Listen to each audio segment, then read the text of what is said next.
Magandang araw po mga ka-repair. Ngayon lang po ulit tayo mag bibidyo kasi katatapos lang sa planta. Share ko lang mga ka-repair yung aking nabili na Makita. So, bali battery operated siya na Makita na 115mm 4.5 na grinder, angle grinder ito mga karga. So, nakatipid ako dito dahil meron na akong mga existing na ganito na nabili ko lang din sa basurahan, yung mga charger tapos yung mga battery na ganito lang din. So ang rated voltage niya mga ka-repair 18 volt siya. Pwede siya ng 3.0 amps an hour, pwede siya ng 5.0. Kaya lang ang kaibahan kapag syempre pag 3.0 amps an hour lang yung ang capacity ng iyong battery, so madali siyang maubos, hindi katulad nung 5.0 amps an hour. So dahil napakamahal ng bago ng battery nito, pag may kasama siyang charger ay halos yung battery at saka charger niya mga ka-repair, yung mga ganito, at saka pag binili mo ng buo ay talagang yung presyo nitong dalawa halos kapresyo din ito. Kung pag binili nyo ito ng 500, magiging 1,000 pagkakasama to. Kaya sa mga bilihan dito ngayon, hindi kasama yung battery saka charger, unit lang talaga. So ang kagandahan dito sa lugar namin, may mga basurahan dito na mabibili kayo ng ganito. Hindi naman po talaga basurahan na talagang asin basura. Baga auction siya, mga second hand na gamit sa madalit salita. So katulad dito may mga partially damaged lang ito, ginawang ko lang ito ng paraan. So gumana siya itong mga charger na to. Minsan putok lang yung fuse sa loob, minsan puto lang din yung dito, minsan yung pinakang regulator niya sa loob sirada. So marami siyang pwedeng panggalingan ng sira. Kung talagang puntong malala na ang sira, ay huwag nang i-repair. Yun lang mga minor na sira, dahil uubos kayo ng oras sa pag-troubleshoot nito, sayang naman. Kaya yung mga malalala ang sira, wala na, ibinabalik ko na lang din sa kanila. Pinapalitan ko ng iba na medyo minor lang ang sira. So ito naman, tingnan nyo, gusgusin talaga siya, pero talagang mapapakinabangan pa. Bagamat gamit na, pwede pa kaysa bibiling bago. Ang bagong isa nito mga ka-repair 500. Sabihin natin dyan, siguro sabihin natin ang battery lang, sabihin natin mga 6,000 sa peso. Dito 500, sabihin natin ganun, bago. So ito, sabihin natin 2,000 sa peso. Kaya pag suma total, pag pinagsama nyo to, lumalabas siya na, kasi ang presyo nito mga ka-repair sa nabili kita ba, 728 siya plus tax. So mga 800 na rin siguro yung binayaran ko. So siguro mga 10k na ito dyan sa atin. Ano lang to mga ka-repair, unit lang to. Tingnan natin sa loob. Meron siyang libre na isang grinding disc na 4.5 So meron siyang manual. Ayan, mga manual. So ayan. So meron siyang pinakang key. Yung pagbukas ng pinakang guard niya. Ng pagpapalit kayo ng itong pinakang lock niya. So meron siya dito na pinakang ipipress nyo lang para mag-lock. So parang ganito yung mga ka-repair. Sana ba yung load natin?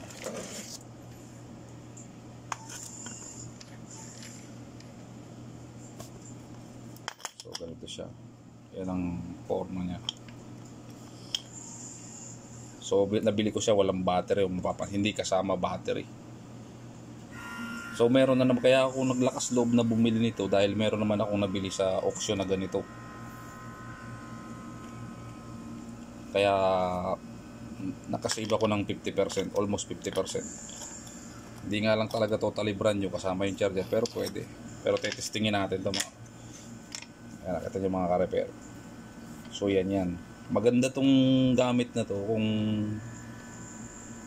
gumagawa kayo sa mga taas, sa mga matataas, dahil hindi na nyo na kailangan ng mga cord, ng wireless kasi cordless kasi siya mga ka-repair. So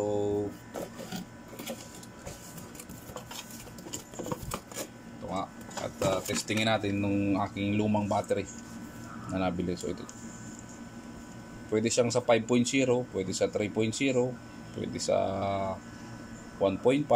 So ayan, ito yung mga ka-repair.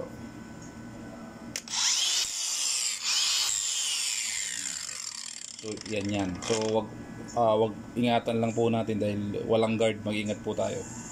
Kung gagamit po tayo ng grinder, lagi pong may guard. So ngayon, tatanggalin ko na itong battery na to.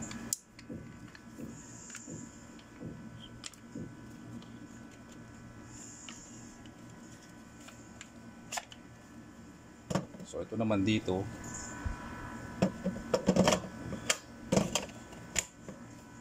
so ayan, ibig sabihin mo okay pa yan. Kaya bali nakasave ako ng almost 50%. So kasama nito mga ka-repair itong pinakang holder lang. Ayan, para safe, para pagka nag-grind tayo nakaganon ang posisyon. Yeah. Ngayon, lagi po tayong sa tuwing mag-grind tayo, lalagyan natin ng guard. Minsan kasi nababasag po itong disc na to. Lalo na yung manipis, nababasag yan. So pagka walang guard, posibleng pumunta sa inyo yan.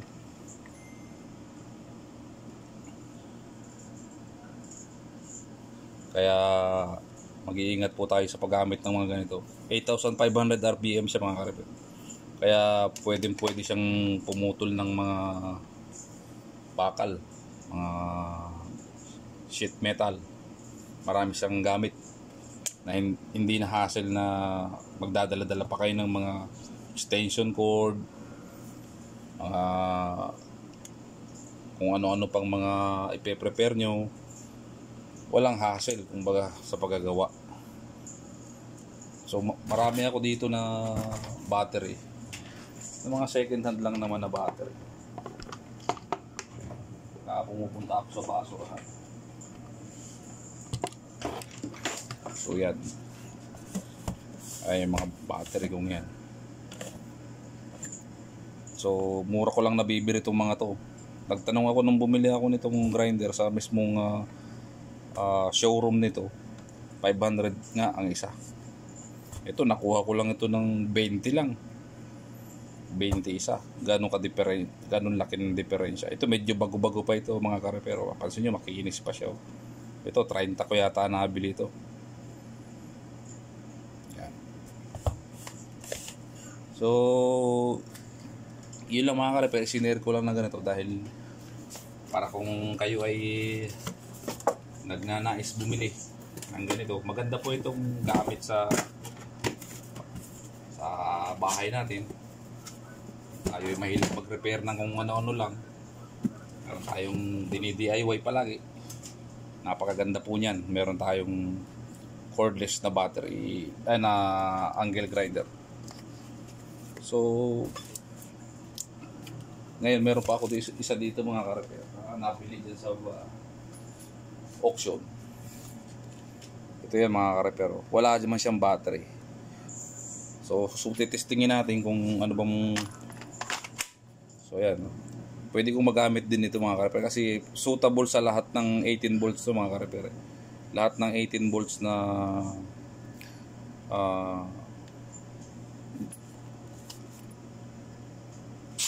makina pwede. So ito. Basta itong brand lang na ito. Ang problema naman ito mga ka-repair, ayaw niyang umikot. Ibig sabihin yung gearbox niya sa loob maaring sira na yung mga granahe niya. So ang gagawin ko ito para maging mabuo pa, bubuksan ko siya. Pupunta ako dun sa bilihan ng pyesa niya. Tatanong ko yung model number para makita ko yung, bibigyan nila ako ng pinakang manual kung ano yung problema. Pero malamang-lamang ito, ang problema nito gearbox assembly. So isang buo yun mga ka-repair, isang set yun dito sa pinakang gearbox nya. Or pwede rin naman na yung pinakang kanyang gear sa motor worn out na rin. Dalawang pwede mangyari dito, yung gearbox at saka yung drive gear niya na naka-attach sa motor. So bagamat hindi ko pa nakikita, yan ang posibilidad na yan, ito mga ka-repair, ano lang siya. Ibig sabihin yung motor nito umaandar pa. Yung in between motor at saka gearbox tayo may problema. So ang kagandahan sa ganito, yung showroom na pinagbilhan ko nitong angle grinder, katabi lang niya yung bilihan ng parts. Kahit na gaano kaliit na pyesa pwede mong mabili. Basta alam nyo lang yung model number. Ang mahalaga yung model number dito. Kaya lang, dahil nga sa basurahan ko na pulot o nabili, yung model number niya bura na. Papakadadaling ko na lang ito doon sa pinakang bilihan ng pyesa. Kabisado nila kung anong model ito. So mabibigyan nila ako ng pyesa na kailangan ko. So pagka medyo nagretiro na tayo, pwede natin magamit sa Pilipinas. So at siya nga pala mga ka-repair, sa susunod na video, itong isang ito ay atin ang gagawin. Tapos ito yung aking project.